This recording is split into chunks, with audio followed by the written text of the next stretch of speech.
Okay. So good afternoon, Graham. How are you today? I'm doing well, Rob. How are you?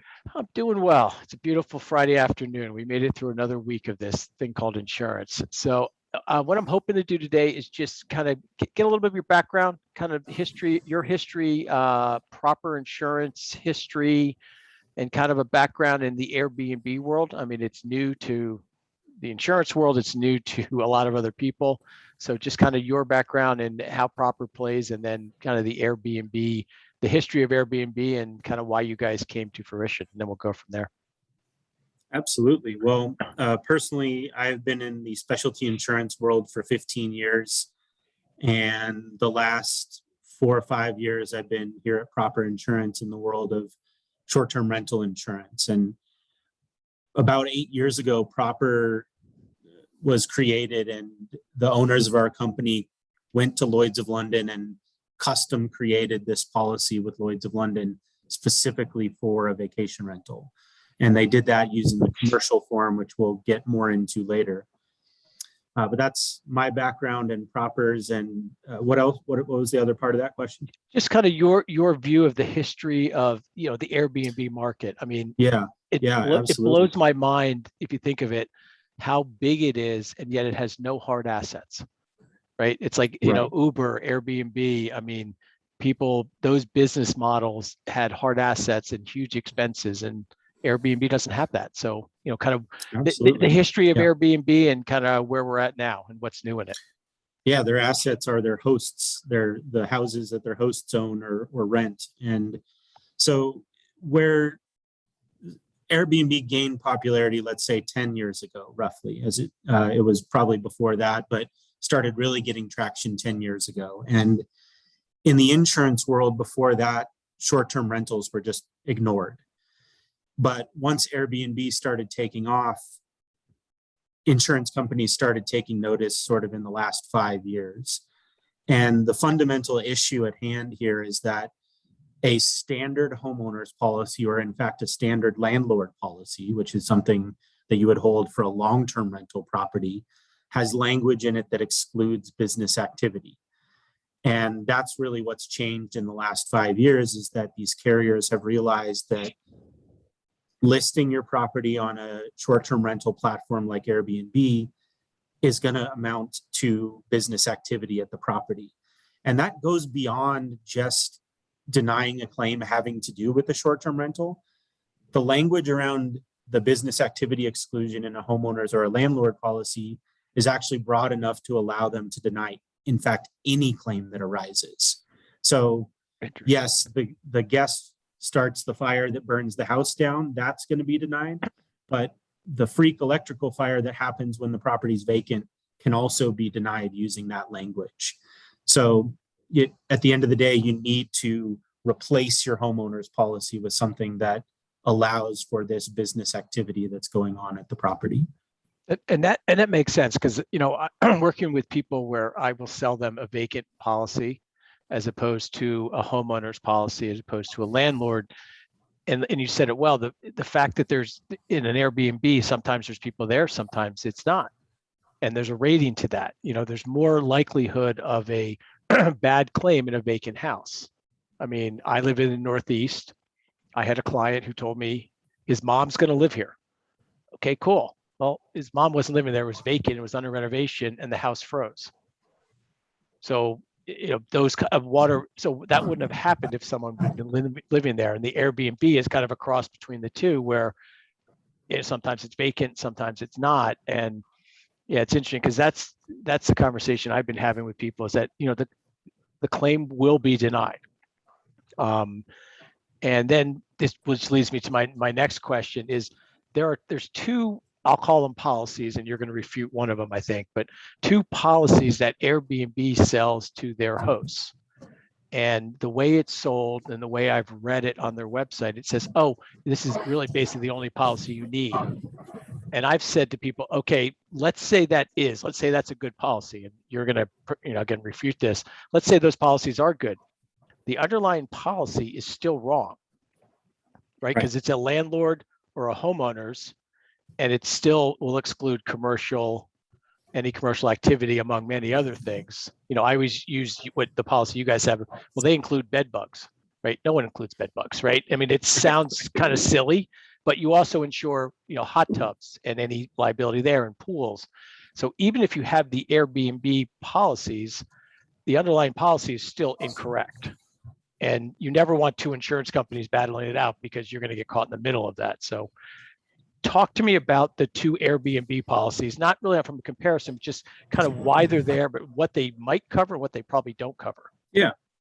Well, and I think this goes back to the history of Airbnb. When they started, there was nothing in the marketplace. There was no insurance company out there that correctly covered an Airbnb property. So they started out and they knew they needed to start offering insurance because the market wasn't filling in the gaps where they needed it to. So Airbnb had this huge incentive to get people using their platform. And part of the concern for people, rightfully so, was, am I correctly covered from an insurance standpoint? So they created both their host property protection and their host liability protection. And that's the two policies you refer to. So the liability protection, of course, is protection for you getting sued. So what they were trying to do was step in and solve the insurance problem for you. But what I'd tell you is that while it's nice that your booking platform might be trying to solve your insurance problem for you, at the end of the day, you need a real insurance policy with your name on it that covers you for what you're doing.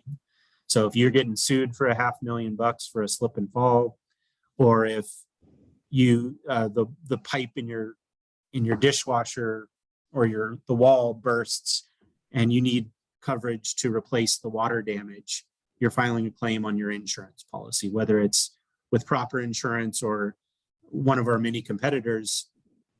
I would suggest to your clientele that they largely ignore the insurance that Airbnb offers. Yes, it's there, and yes, they will cover some claims, but I'd encourage people to do their own research into what it's like to try and collect money out of Airbnb. And you'll realize that particularly for the big stuff like the fire or the lawsuit, you can't be relying on the booking platform. So those policies, so Airbnb is not even selling them a policy.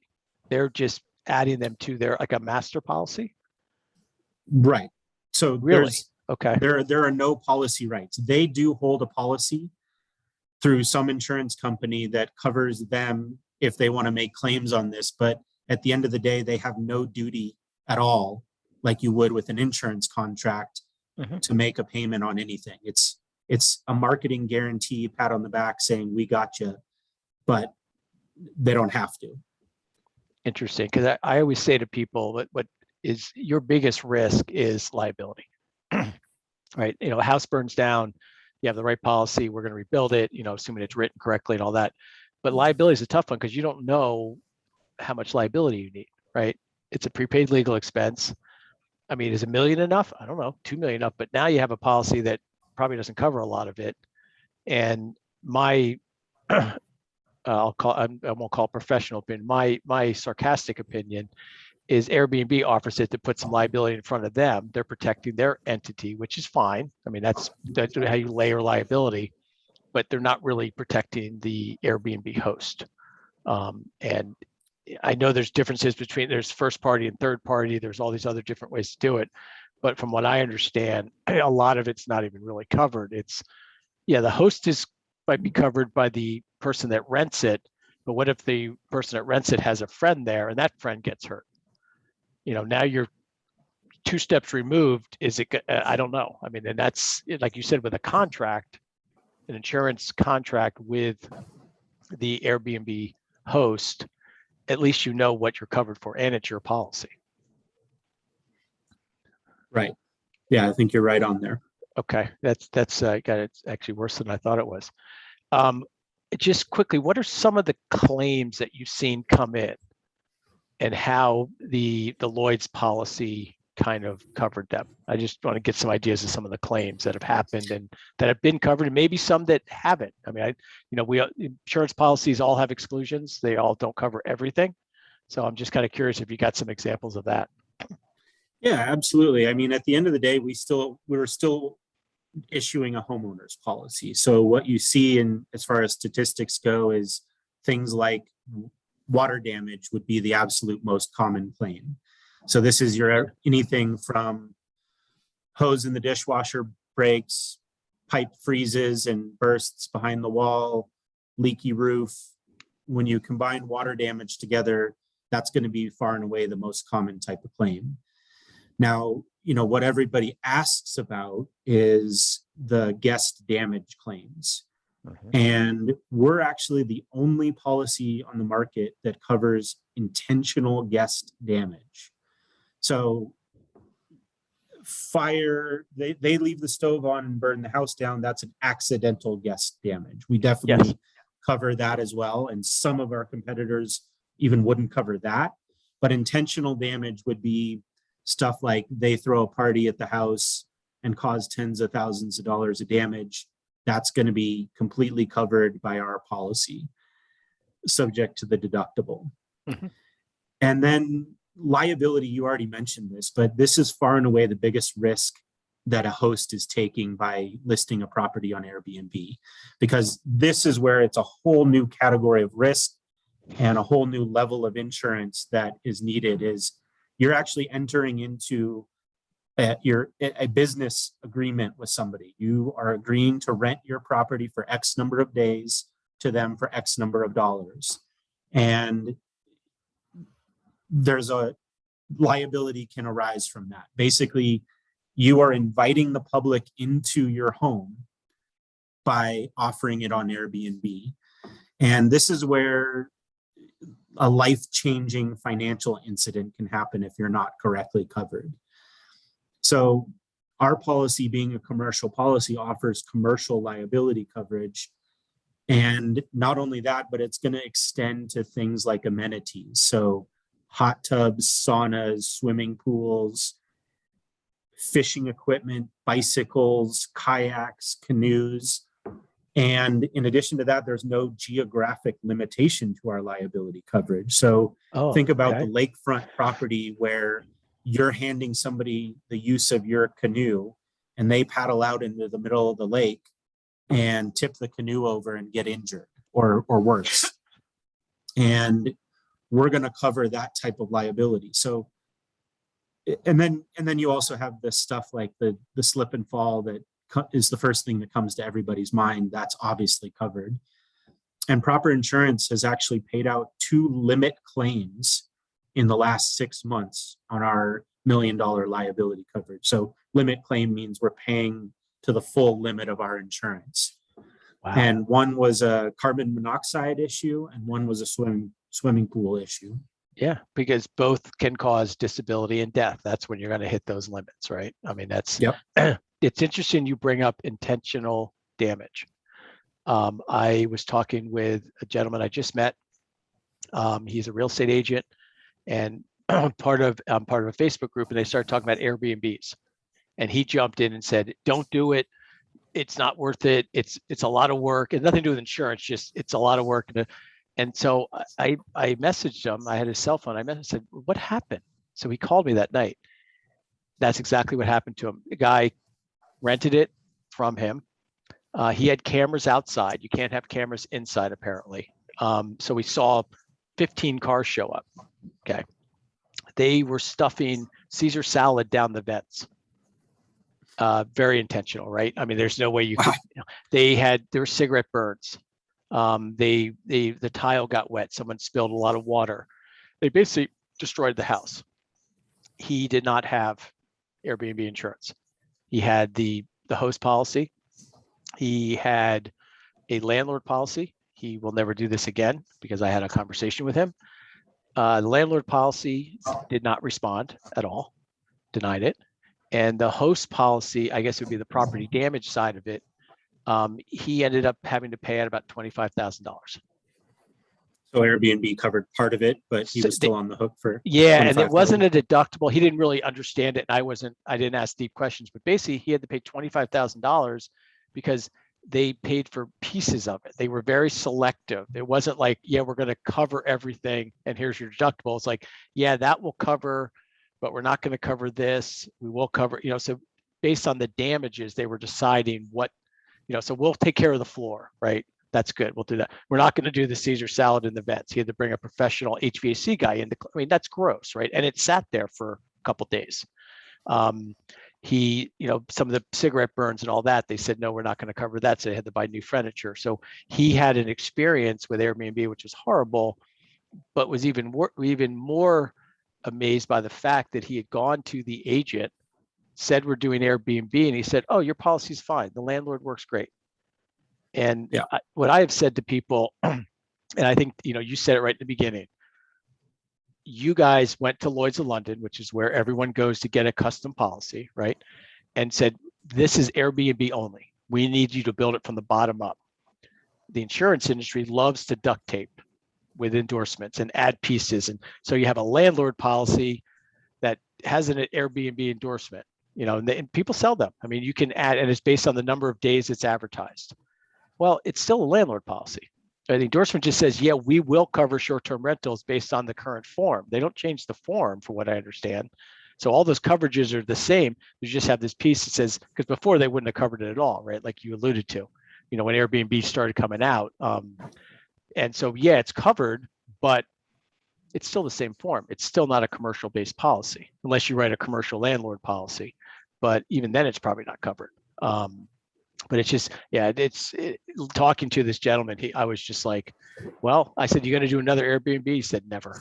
I said, well, if you do, we'll take care of it.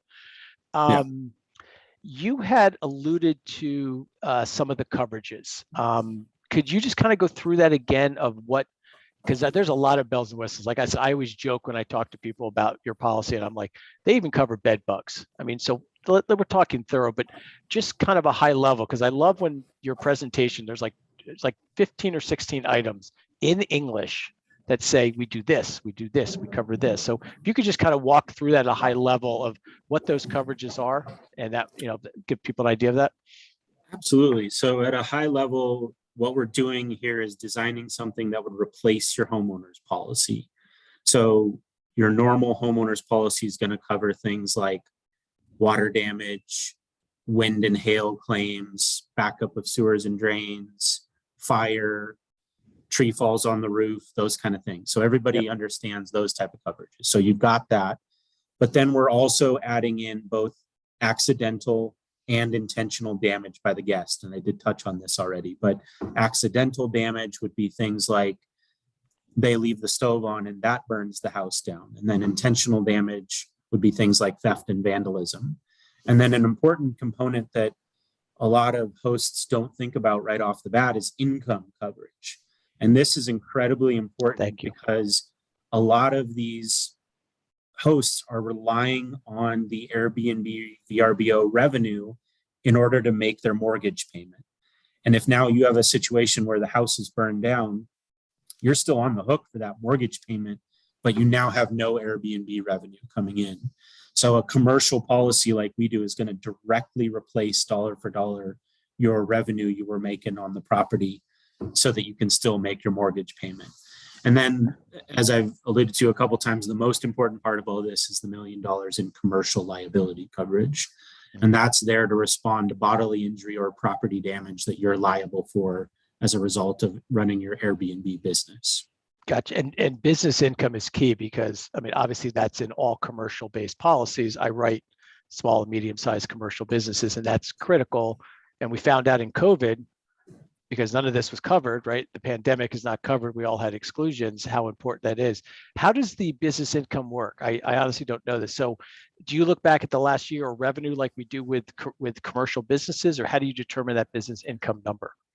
Well, the directive in the policy language says that we are to pay the actual loss sustained, and it doesn't define how that's to be calculated. So when a loss has occurred, it's up to the claims adjuster to request whatever the best information available is and make a determination what the actual loss sustained is. So the obvious way to provide that information would be historical revenue data from your Airbnb property, whether it's something that you keep on your own or download directly from the platforms.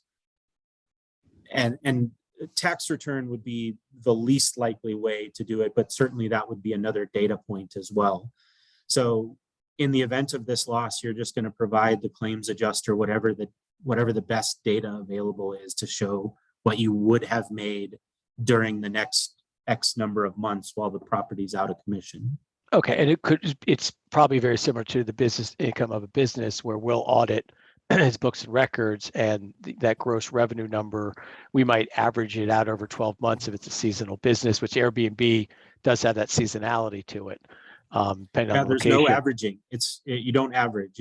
We would look back at, if you had a loss in the beginning of July, we'd look back and pay you what you would have made in July last year. So if you have this loss during your peak months, you're going to get the revenue from your peak months. Oh, replaced. you are. Okay, so you look at the actual. Now, what if someone's only been, let's say I started in May. I've only started it this year, and all of a sudden I have a big claim in September. We don't have historical data. Yeah. What happens there?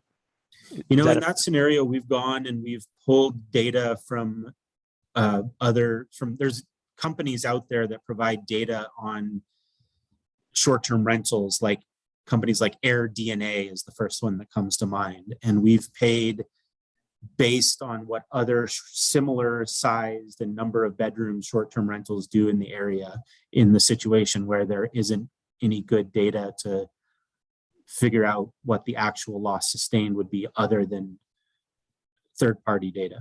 Okay, that makes sense. And the other thing you said too, which I think is important, is you will cover the hot tub exposure, you will cover a pool exposure, a lake exposure. I write with certain companies, they won't take that exposure in a landlord policy. Like I have landlord companies that say, nope, can't, no pool. We will not insure, because there's a lot of risk there, right? A huge amount of risk. So I've had to have people take down pools if they're moving to a different state, they're going to keep the house as a rental property, because the companies, or they exclude them, which is also very dangerous, because that's, again, your biggest liability risk is someone getting hurt in a pool or drowning, God forbid. But it's very, like I said in the beginning, you guys seem to cover everything. It just, you went back, you started from scratch. And, one of the struggles is people see the price, and I tell people honestly, straight up, you pay for what you need. And this is a good insurance policy. But, based on all the coverages you throw in, I think the price is very fair. But again, it's still being compared to the wrong, being compared to the wrong policy at this point. They're comparing it to landlord policies or, God forbid, homeowners policies. Where do you see this market, the Airbnb market, going, number one? And number two, where do you see the insurance side of the Airbnb business going in the next, I don't know, make it up 3 to 5 years? Well, I think that more and more companies are going to start offering this type of insurance, because there are an estimated 3.5 million vacation rentals nationwide, and companies like us have very small fractions of the marketplace of that 3.5 million. So right now, the vast majority of people short-term renting their home don't realize that they're completely not covered by their homeowner's policy. So there's just exponential room for growth in the short-term rental insurance world. Now, as far as short-term rentals in general, arrows are all pointing up on that as well, with people not being as keen for, whether it's personal or business travel, to go stay in a hotel filled with hundreds of people all occupying the same common areas of a hotel. Renting your own property for a vacation or even for work travel is just going to become more and more popular. I agree. I actually stayed in my first Airbnb in June. Never been in one. My daughter arranged it. We were in Victor, Idaho, and we stayed in a brand new 2-bedroom, fully furnished, full kitchen condo. You're not getting that, and it was like $250 for the night.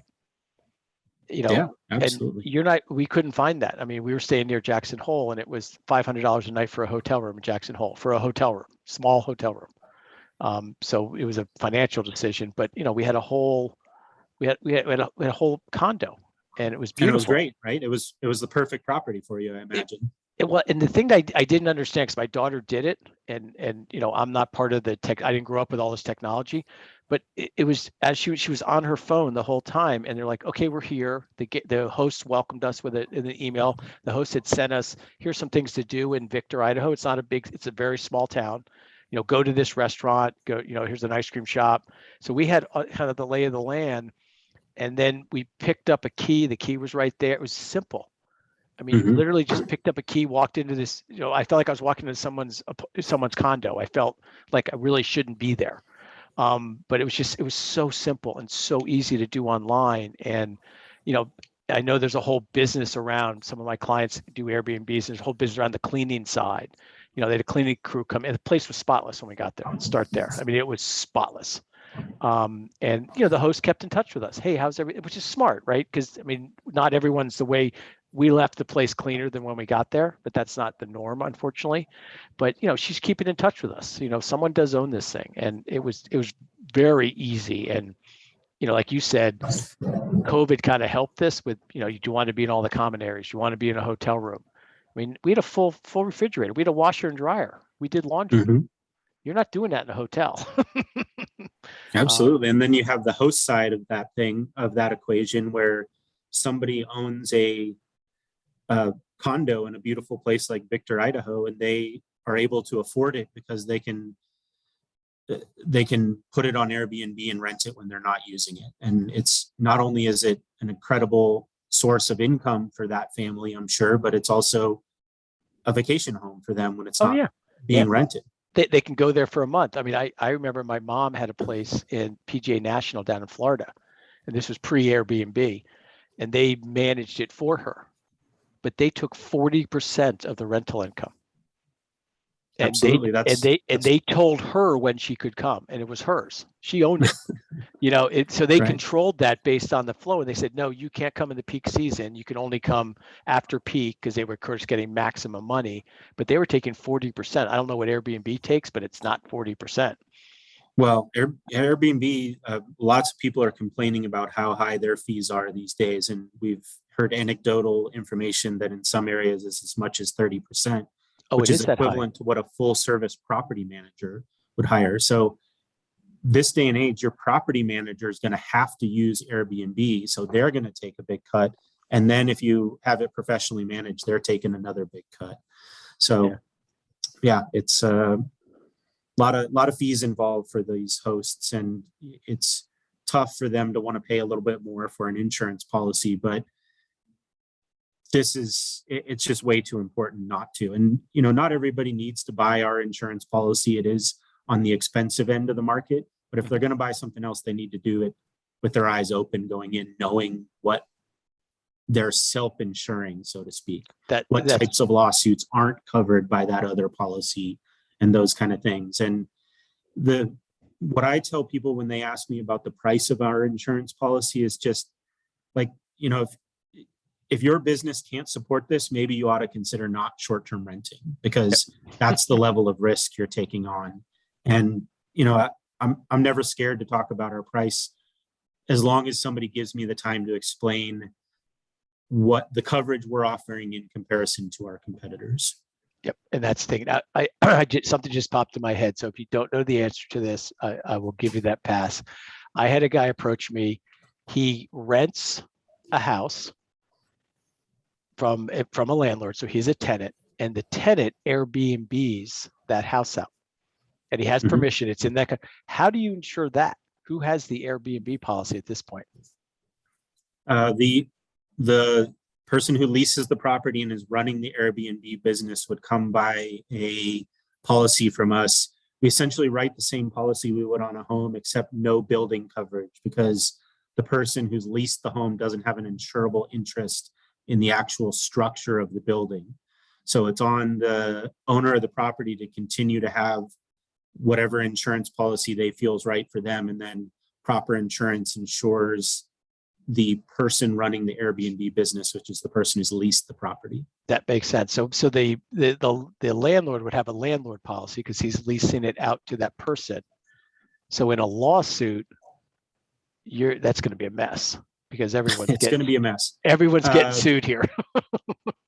Yeah, and we do actually name the landlord as an additional insured. So Okay. if they're getting sued by the Airbnb guest, well, if our insured is getting sued by the Airbnb guest and that lawsuit also names the owner of the property, we would cover them both on our commercial liability. Oh, so the liability does extend to the owner of the property and then the building itself. So we would probably just do a dwelling fire on that because you really don't, Yeah, right? I'd put the, liability in it just to make sure, but that's interesting. Okay. That makes a lot of sense. there's probably still going to be an issue with the language in the DP3, the dwelling fire policy for the landlord. Mhm. That's unfortunately a part of this equation that really we're not solving and is probably not correctly solved. Yeah. Yep. And it's like everything in life. I've seen, the markets start doing things and then insurance companies frantically try to catch up. We had an issue in New York 5 years ago when Uber became a big deal. They finally approved Uber in New York, and people were starting to do Uber driving, and there were no insurance company in New York had the endorsement approved yet.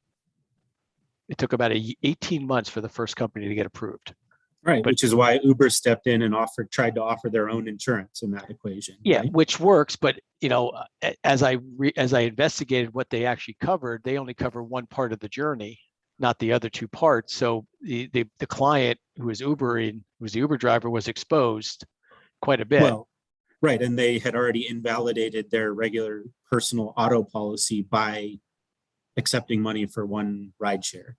Yeah, exactly. And the personal to commercial thing is a problem. And it's the same problem we have with people that use their personal cars for business. They will deny those claims all day long. And Uber's just a great example. But it's interesting watching the insurance companies and brokers try to frantically catch up as the markets move quick. Because as you know, everything's got to be approved by the states, and that takes time. And everything we do in insurance is a little bit more painful than it should be, but eventually we get there. But it's amazing the amount of risk people take without asking questions. There's like, oh yeah, I'm just going to be an Uber driver. I'm like, well, you need that endorsement to cover you for this part of the journey. And you probably need to be commercial. And of course, there's no carriers that will write a single single taxi. No one writes those in New York. Right. So they want fleets. So how do you insure it? We don't have an answer right now. I was talking with a couple of my other insurance friends in New York, and we're all trying to help each other, trying to find a market. We can't find one because we all get asked the question all day long. Because some people do Uber, some people just have a Lincoln Town car. They want to be a taxi driver, where they're driving people to the airport or something like that. And we haven't found it. If someone knows where it is, let me know. But but it's just funny that you can't. The market doesn't exist in the insurance world. So, but that's all I've got, Graham. This has been awesome. Very clear, very succinct. Is there any parting shots or words you'd like to throw out there in this whole thing?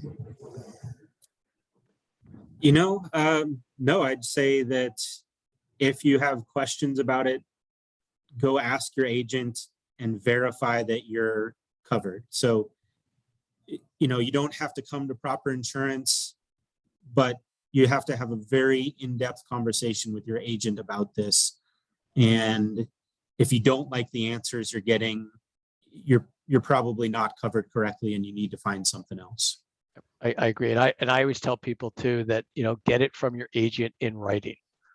Exactly. I record everything in my office. I keep track of everything. I try my best, but and I even tell my clients that if I will send an email that says, yes, the form says you should be covered. I can never say 100% because I'm not the adjuster, but this is not a specifically excluded peril coverage, whatever. You should be covered. I couch my words very carefully so I don't have an E&O problem, but get it in writing because part of the issue I think is it's all new for agents. I just learned about this a couple of years ago, and you've taught me a lot. So a lot of agents will do it. They maybe not fully understand it, but you're for me the expert in the room is the underwriter at the broker or the carrier. That's the person who you got to go to them as an agent and say, okay, here's the risk I have. Be honest. which is also hard for some agents, but be brutally honest. If they say no, great, you move on. But now you get an underwriter to work with you and help you get the right policy for your client. Then you got to explain it back to the client, because we can't be experts as agents in every form and every piece of insurance in multiple states with multiple carriers. It's just not going to happen. But your underwriter, that's where I always fall back to. It's just, email the underwriter, ask them, hey, I got this. Does this make sense? You're going to get a very firm answer of yes or no. And no's not a bad answer. You mean everyone wants to sell policies, but it keeps you out of trouble, because we all know the agents, if you just start selling everything and you're not sure what you're doing, it's going to come back to bite you at some point. So, but thank you, Graham, for your time. Have a great weekend. I really appreciate this, and we will talk soon. All right. Thanks, Rob. Bye. Yep.